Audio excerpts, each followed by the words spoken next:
E aí, amigos, bora lá? Mais uma aulinha aqui, tá certo? Eu tô gravando. Só ajeitar esse microfone aqui que tá todo torto. Pera aí.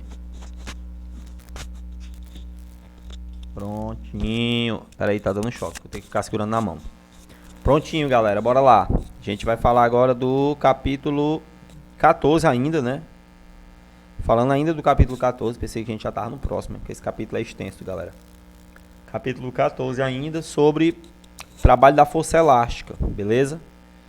A gente tem a força de atrito, tem a força peso, tem a força quando ela forma um ângulo, mas também existe uma força que é resultante da força elástica, e a gente vai ver como é que estuda isso, beleza? Então, antes de eu começar aqui, galera, onde é que a gente encontra a força elástica? Pode encontrar a força elástica, por exemplo, numa molazinha dessas de carro, de moto, ou até mesmo no arame aí do caderno, tá certo? É um exemplo de uma mola. Canetas também tem. Pode ser numa cama elástica, também pode ser exemplo de força elástica. Pode ser numa baladeira, né, que os meninos usam aí para tirar nos calanguinhos, nos passarinhos. Ali também é uma força elástica, tá bom? Todo objeto que você puder esticar tem trabalho de força elástica. Não necessariamente precisa ser um elástico, beleza? Força elástica é só quando esse corpo possui a elasticidade, né, a capacidade de se esticar. Pode se esticar, é enquadrado como força elástica, beleza? Para a gente fazer o estudo, pessoal, para a gente conhecer e compreender como é que funciona, em geral, é usado esse esquema que eu estou mostrando aqui a vocês, tá certo? Você considera um bloco, né, um objeto, e esse objeto preso a uma mola, e ele tem uma posição de relaxamento, né, a posição de equilíbrio. Nessa posição, a mola nem está comprimida e nem está alongada, ela está relaxada, beleza? Ela está na posição 0, certo? Posição de equilíbrio. Aqui, nesse caso, a força elástica é 0. Quando eu puxo essa mola que estava na posição 0 aqui, na posição O, e puxo até uma posição A, fazendo com que ela tenha um deslocamento X, agora ela tem uma força elástica. Ao abandonar esse bloco, ele vai se movimentar, passando aqui pela posição de origem, né, a posição O, e voltando até uma posição A'. Esse A' significa que essa posição aqui tem exatamente a mesma distância em relação à origem do que a posição A. Então, ele vem X para a direita e volta X para a esquerda, né? X aqui representa a distância que ele percorreu, que ela pode ser positiva ou negativa. Veja que a mola aqui está comprimida. Quando ela for abandonada, a força elástica vai realizar um trabalho até a posição A. Chegou na posição A, ele volta realizando o trabalho até a posição A'. Sempre que ele passa aqui pela origem, esse trabalho se anula. Chega aqui no máximo, chega aqui no máximo. Tranquilo, galera? E lembrando, né, que não tem atrito, não tem vento, não tem nada que atrapalhe aqui. A gente considera uma situação hipotética em que não tem nenhuma interferência externa. Tranquilo? E a intensidade da força elástica, galera, ela é proporcional a essa deformação X. Isso aqui é chamado de lei de Hooke.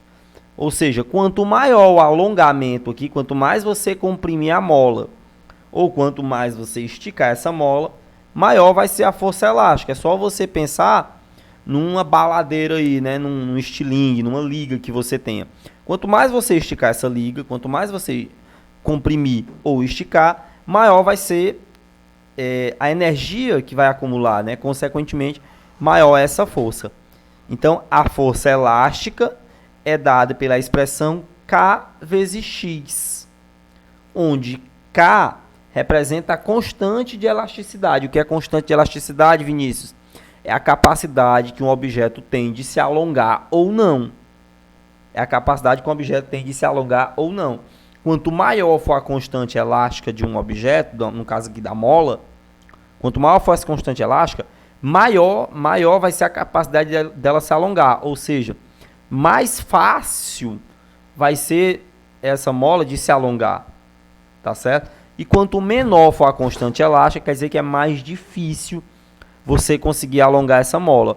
Uma molazinha, um aramezinho desse de caderno, ele tem uma constante elástica alta, porque ele é muito fácil de você alongar. Já um amortecedor, sei lá, de um caminhão, já tem uma capacidade de alongamento mais difícil. Olha aí a mensagem atrapalhando aqui, meu irmão. Só que eu não vou parar a gravação não, galera. Eu vou continuar aqui, que eu não sou nem besta. Então, força elástica, K vezes X, tá certo? Para calcular o trabalho da força elástica, pessoal, aí o Paranauê é diferente. Funciona assim, ó. O trabalho da força elástica, ele vai, por definição, fazer a força vezes o deslocamento. Só que essa força, no caso da mola aí, ela não é constante. Porque quando você está mais alongado, a força é maior. À medida que ele volta para a posição de origem, a força é menor. Ou seja, analisando aqui pelo gráfico, eu tenho a força. Quanto maior é o valor do x, olha para cá, ó, maior é a força. Força, lembrando que é K vezes X. Quanto menor é o valor desse X, menor vai ser a força. Né? Se você alonga muito a mola, você vai ter uma força elástica muito grande. Se a mola está comprimida, a força elástica é muito pequena. Então, eu tenho um triângulo aqui que representa a variação dessa força. Né? Se é um triângulo e é uma força variável, o trabalho dessa força é dado pela área sobre a curva, né?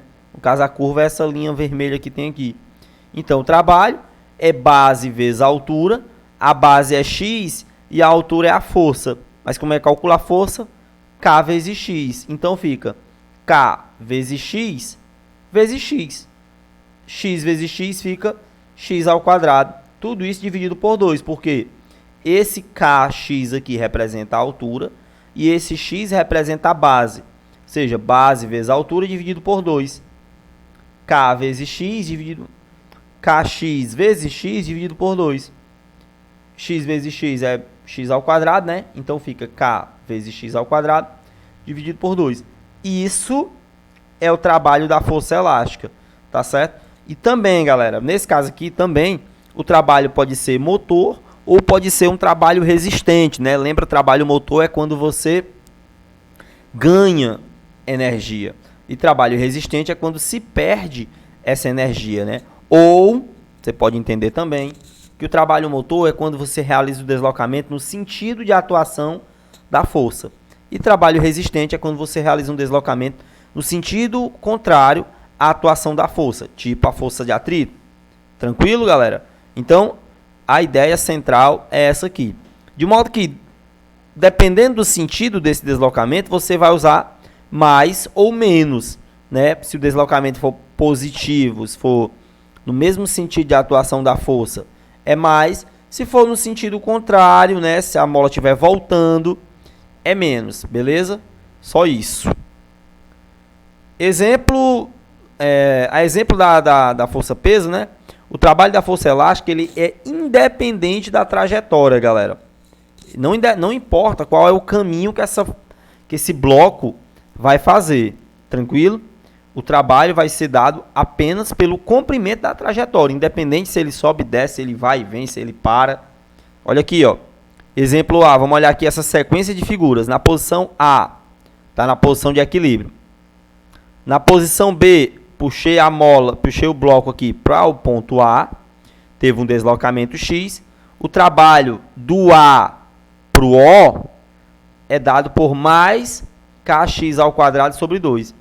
Se eu quiser calcular o trabalho do O para o A, é igual a menos kx ao quadrado sobre 2. Né? Veja que mais e menos aqui serve apenas para orientar o sentido do movimento. Quando eu abandonar esse bloco, ele vai vir até uma posição A'.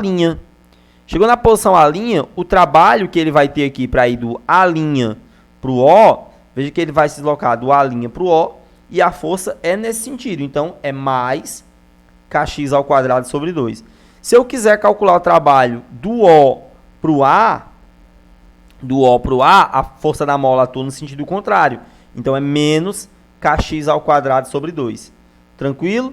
Olha aqui na situação D, ó, ele está na posição A até a posição O, e da posição O ele vai até a posição A'.